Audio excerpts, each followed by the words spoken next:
আমি দেখো বেলের শরবত বানাচ্ছি।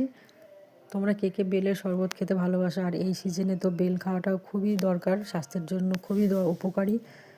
এত বড় বেল, দেখো তোমরা দেখেছো কি না আমি জানি না, এত বড় বেল।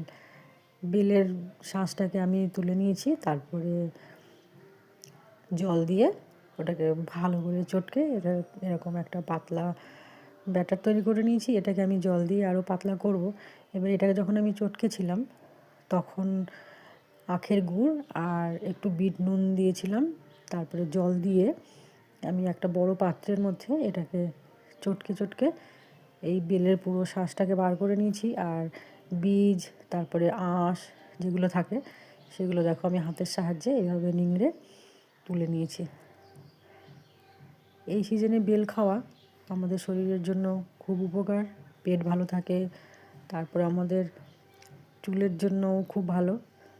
আর একটু খেয়ে দেখেছিলাম, গুড় আর নুন দুটোই একটু কম হয়েছিল। তারপরে আমি আবার জল দিলাম, আর জল দেবো বলেই আমি আর একটু গুড় দিলাম আর একটু নুনও দিলাম। তারপরে দেখো আমি এটাকে একটুখানির জন্য ফ্রিজে রেখে দিয়েছিলাম। আর এটা খেতে এত ভালো, বন্ধুরা তোমাদের কি বলবো, তোমরা বানিয়ে এভাবে